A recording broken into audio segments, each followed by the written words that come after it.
Olá, pessoal. Meu nome é Josiane Minardi, sou advogada tributarista, atuante já há 20 anos nessa matéria, professora aqui do CERS há 10 anos e estarei com vocês nesse curso Começando do Zero Direito Tributário. Nós teremos 15 aulas. Dessas 15 aulas, posso dizer que irei realmente começar bem do zero o nosso direito tributário, mas irei aprofundar a nossa matéria. Eu quero prepará-lo para que você saiba tudo sobre o direito tributário, bem como as decisões mais recentes dos tribunais superiores, o que mais tem caído em prova de concurso. Farei comentários sobre diversas bancas, uma vez que, dependendo da banca, você sabe, ora vai cobrar a literalidade da nossa lei ou entendimento jurisprudencial. Então, eu, ao longo do nosso curso, quero deixá-los cada vez mais familiarizados com as diversas bancas existentes hoje e bem como com a nossa matéria. Mesmo você que não gosta de direito tributário, eu tenho certeza que a partir desse curso você vai olhar com outros olhos, com carinho para a nossa matéria.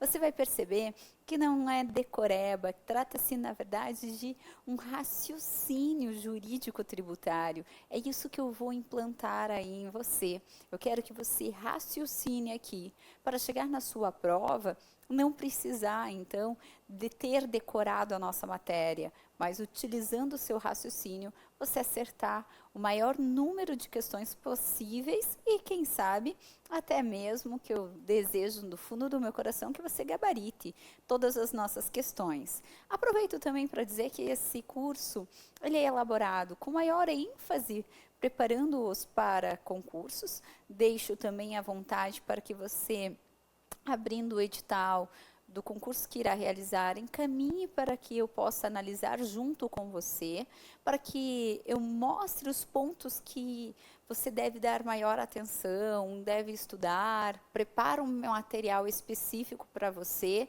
tudo isso realmente para que você consiga a sua aprovação. Por outro lado, esse curso também vai ser muito bem aproveitado por aqueles que querem conhecer a nossa matéria, o direito tributário, para trabalhar na prática, mesmo com a advocacia. Então é bacana. Você, claro, vai me ouvir falar muito de bancas, do que cai em concurso, mas também falarei isso na prática, tem sido muito utilizado. Eu vou ter esses dois enfoques.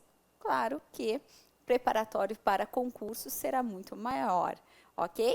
E independentemente de qual concurso você for fazer, esse curso vai te ajudar, pois como lhe disse, iremos começar do básico, mas eu irei aprofundar, que você conseguirá fazer uma excelente prova, até mesmo para cartorário. Eu digo até mesmo para cartorário, porque, em minha opinião, hoje é um dos concursos mais concorridos em termos de estudar a profundidade de cada matéria.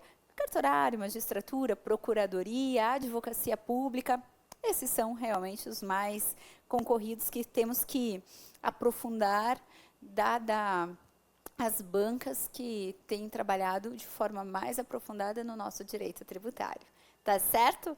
Pois bem, para iniciarmos então o nosso curso, peço para você abra o seu CTN. Ah, Josi, eu não tenho CTN, então não tem problema, acompanhe aqui conosco a matéria. Nós temos lá no artigo 3º do CTN o conceito de tributo. É exatamente com isso que iremos inaugurar o nosso curso Começando do Zero Tributário. Primeiro, temos que saber o que é um tributo. Eis então a nossa matéria, conceito de tributo. Bom, por mais que eu pedi para que você abra no artigo 3º do CTN, vou te falar uma coisa. Na verdade, você já sabe o que é um tributo. Esse conceito já está na sua mente. Veja, o que eu falar agora, não se preocupe em anotar, até porque é exatamente o que temos no artigo 3º. Mas tente acompanhar para você ver como, no fundo, você já sabe o que é um tributo. O tributo é uma prestação pecuniária, compulsória, em moeda ou cujo valor nela possa se exprimir, que não constitua sanção de ato ilícito, instituído por lei e cobrado mediante atividade administrativa plenamente vinculada.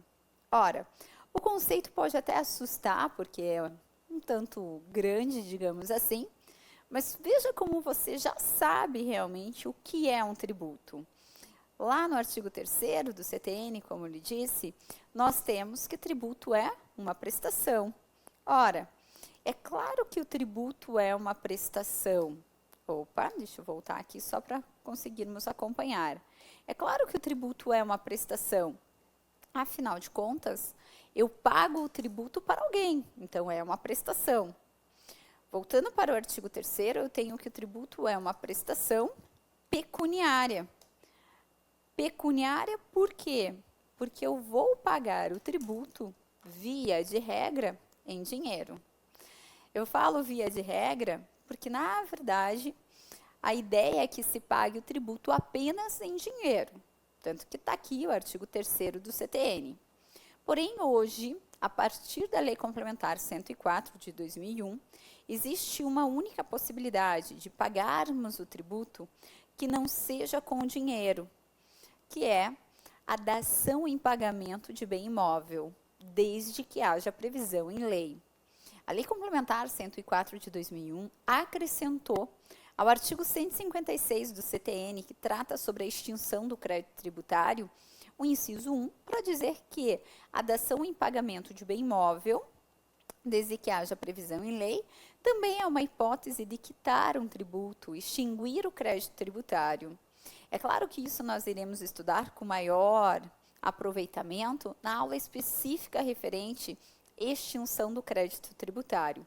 Por hora, eu só preciso que você saiba que o tributo eu tenho que pagar em dinheiro. A única exceção é a dação em pagamento de bem imóvel, mas desde que haja previsão em lei. Então, essa é a única exceção e ainda assim tem que ter previsão em lei. De resto, eu só consigo pagar, quitar uma dívida tributária com a entrega de dinheiro.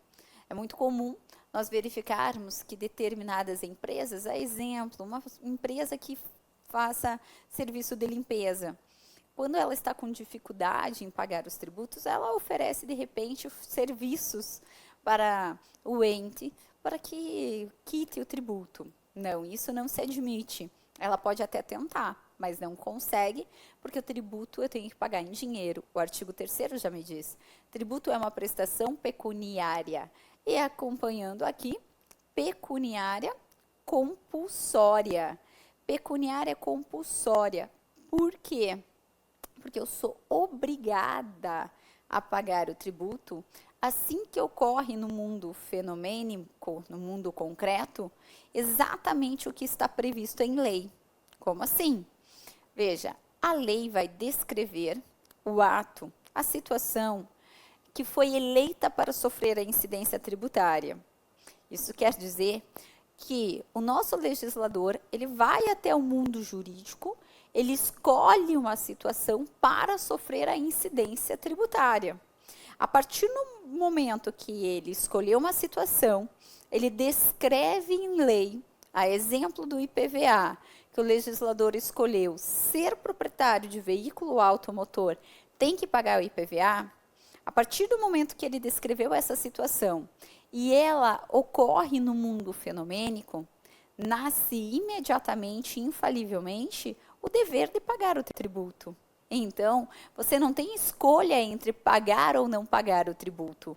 Você é obrigado a pagar o tributo. Por isso que o artigo 3º já diz para nós, tributo é uma prestação pecuniária compulsória, porque você é obrigado a pagar o tributo a partir do momento que você pratica, no caso concreto, a previsão legal.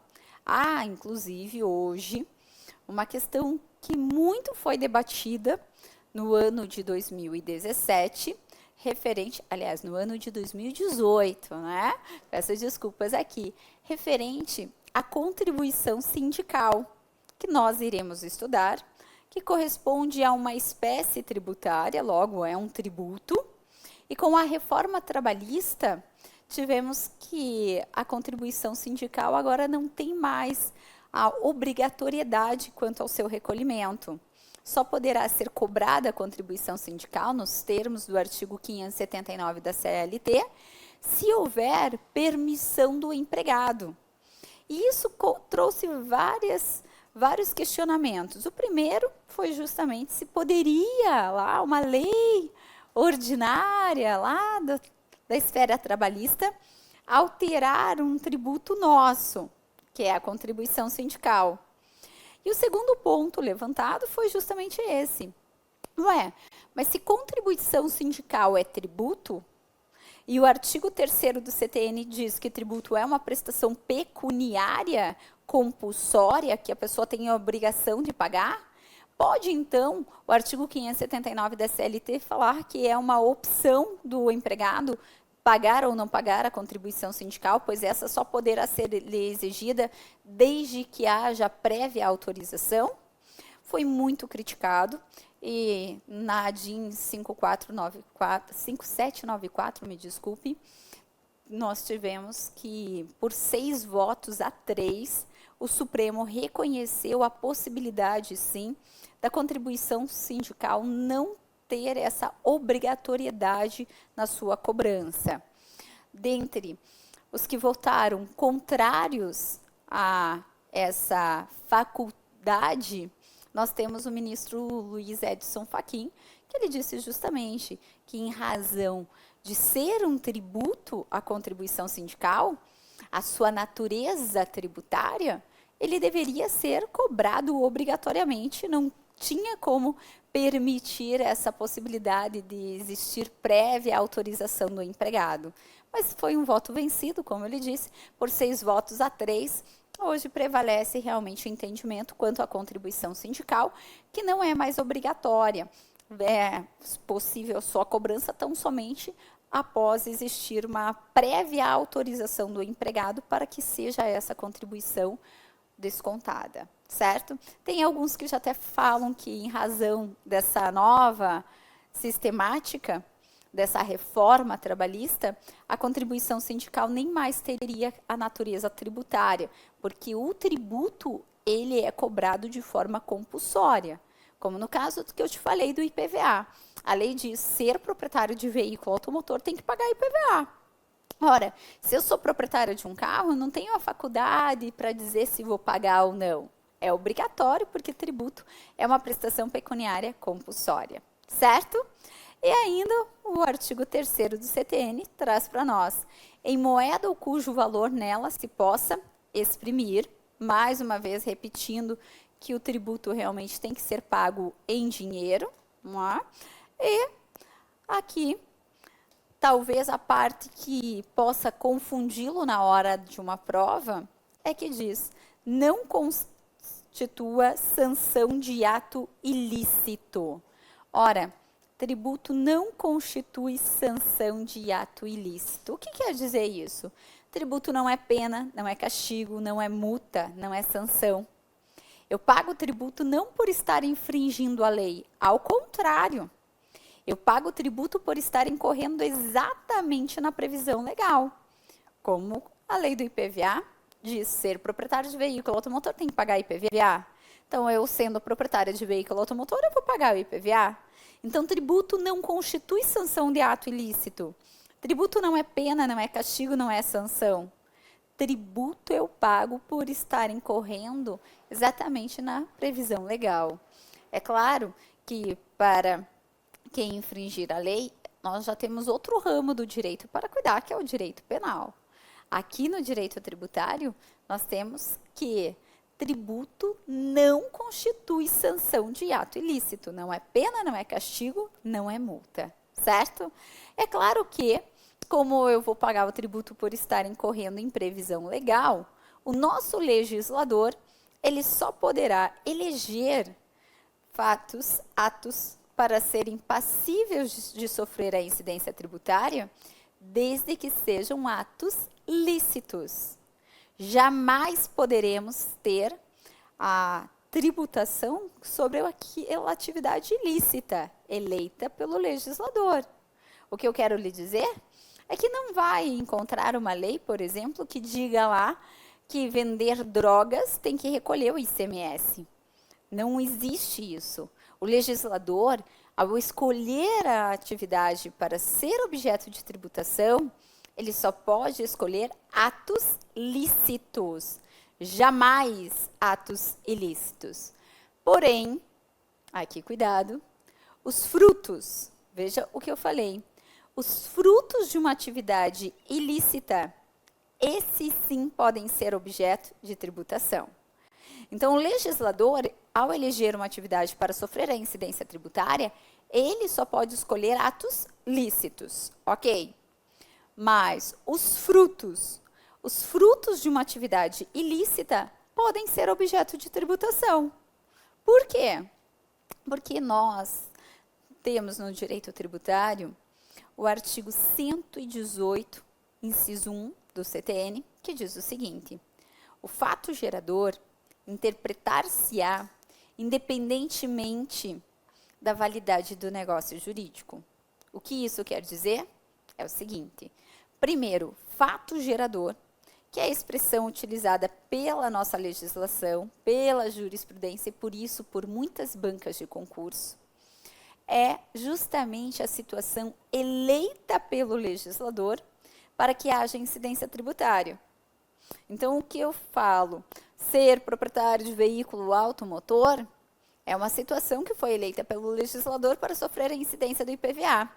Isso eu chamo de fato gerador, em que pese não ser a expressão mais correta, mas que nós iremos estudar lá quando for falar com vocês sobre obrigação tributária. Nós sempre vamos falar em fato gerador, porque é o que prevê a legislação e o que as nossas provas de concurso têm cobrado. Pois bem, para o direito tributário, o que interessa é que tenha ocorrido o fato gerador. Não importa mais nada para o direito tributário, mas tão somente que tenha ocorrido o fato gerador. Nesse sentido, o artigo 118, inciso 1 do CTN, que diz: o fato gerador será interpretado abstraindo-se da validade jurídica do negócio. Porque, para o direito tributário, o que importa é isso, é que ocorreu o fato gerador. Aliás, aqui já começamos o nosso raciocínio jurídico. Na hora da sua prova, ou frente a algum caso em concreto, você só tem que fazer essa pergunta para si mesmo: ocorreu o fato gerador? A situação prevista pela lei para ser objeto de tributação? Sim, ocorreu. Então, haverá tributação. Porque para o direito tributário é isso que basta, que tenha ocorrido o fato gerador. Afinal de contas, esse fato gerador será interpretado abstraindo-se da validade do negócio jurídico. Artigo 118, inciso 1 do CTN. Além disso, como eu te disse, nós olhamos para o direito tributário e só interessa saber: ocorreu o fato gerador. Vamos treinar aqui um pouquinho para que você compreenda e logo em seguida eu trago mais argumentos utilizados pelo Supremo Tribunal Federal para dizer que realmente o que interessa no direito tributário é que tenha ocorrido o fato gerador. Veja, quando eu falei de IPVA, você viu comigo que o fato gerador do IPVA é ser proprietário de veículo automotor. Qual o fato gerador do imposto de renda? Auferir rendas ou proventos de qualquer natureza. Pois muito bem, para o direito tributário é isso que importa, que a pessoa tenha auferido rendas e proventos de qualquer natureza. Agora, não importa para nós tributaristas da onde venha essa renda do sujeito. Não importa. Deixa que esse sujeito se resolva lá com o direito penal, porque aqui no tributário ocorreu o fato gerador, tem que pagar o imposto de renda. Assim, o traficante de drogas vai pagar imposto de renda. Como não? Ele vendeu drogas, está oferindo renda, está tendo lucro dele, então vai ter que pagar imposto de renda.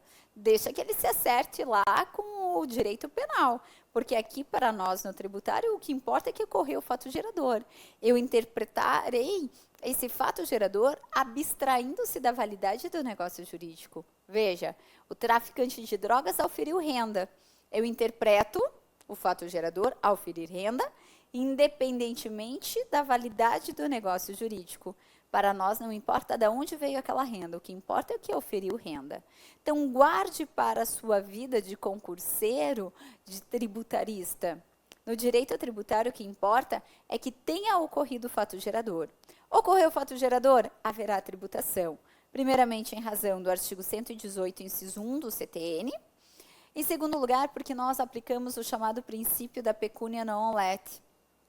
O que quer dizer esse princípio pecúnia non olet? O princípio da pecúnia non olet significa dizer que o dinheiro não tem cheiro. Então, não importa de onde venha, haverá aqui a tributação, afinal de contas, o dinheiro não tem cheiro.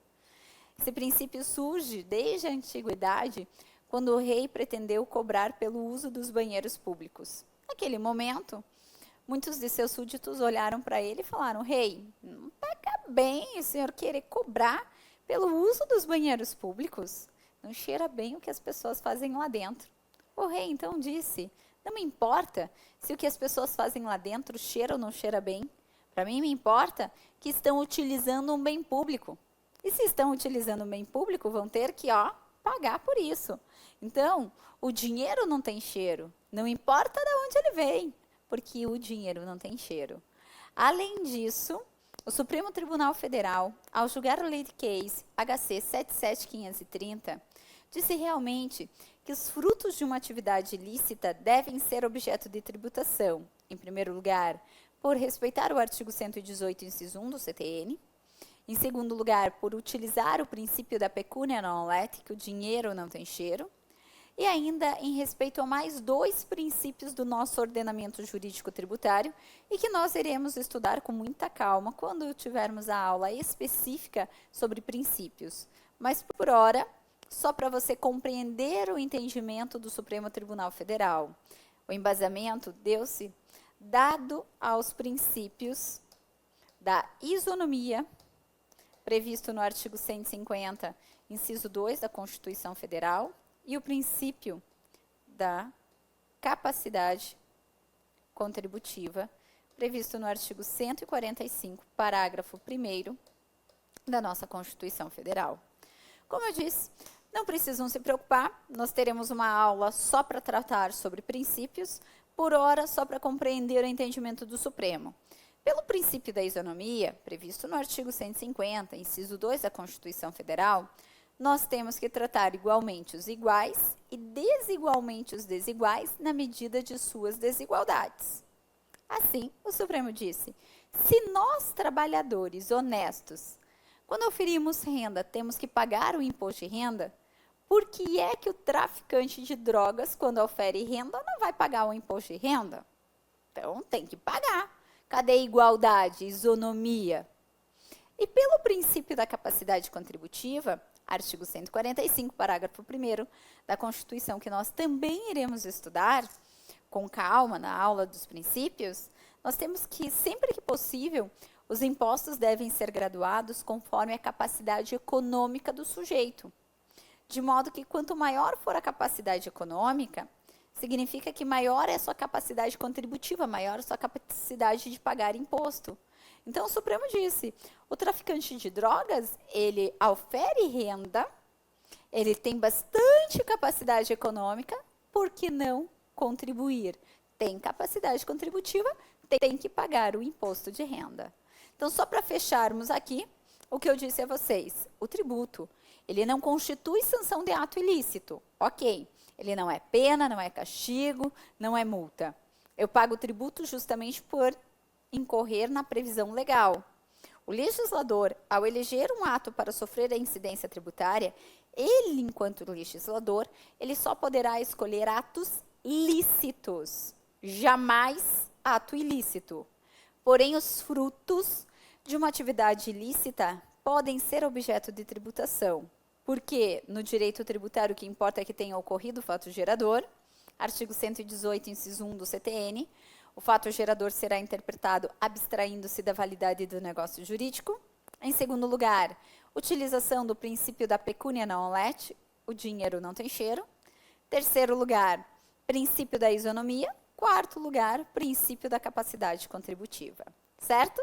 E voltando lá para finalizarmos o conceito de tributo, nós temos que será instituído por lei e cobrado mediante atividade administrativa plenamente vinculada. Ora, guarde isso, Porque no futuro você vai perceber como tudo realmente faz sentido aqui no direito tributário. Mas não se preocupe que todo esse raciocínio eu irei formar ao longo do curso com vocês. Fiquem calmos.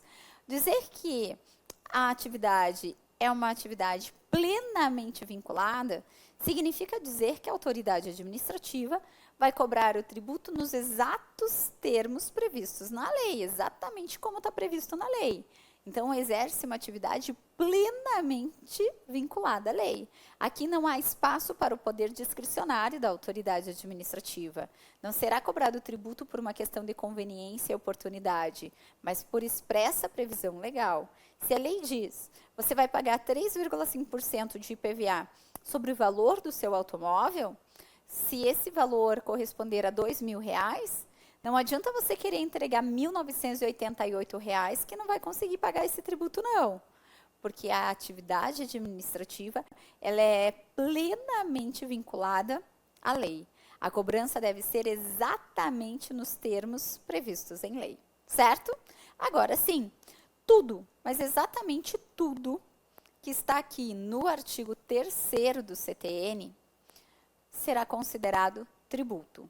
Então, tudo que estiver de forma cumulativa nesse artigo 3º será considerado tributo. Uma prestação pecuniária compulsória em moeda ou cujo valor nela se possa exprimir, que não constitua sanção de ato ilícito, instituída em lei e cobrada mediante atividade administrativa plenamente vinculada. Pois bem, hoje nós temos em nosso ordenamento jurídico 5 espécies tributárias. Então, são 5 tributos. Por que eu te falo isso? Porque quando nós falamos a palavra tributo, tem muita gente que acha que tributo é só imposto. E está errado. Imposto, veja, é apenas uma das 5 espécies existentes em nosso ordenamento jurídico de tributo. Então, tributo você tem que olhar a partir de agora pensando, tributo é um gênero. E desse gênero, há hoje 5 espécies tributárias. Claro que os impostos correspondem a uma das espécies tributárias, mas apenas uma. Eu tenho 5. Então, eu coloco lá o que é tributo. Imposto é tributo. Todo imposto é tributo, mas nem todo tributo é imposto, porque eu tenho mais 4 espécies de tributos em nosso ordenamento jurídico. Quais sejam? Vamos lá? Nós temos as taxas, as contribuições de melhoria, as contribuições e o empréstimo compulsório. Então, essas são as 5 espécies tributárias existentes em nosso ordenamento jurídico.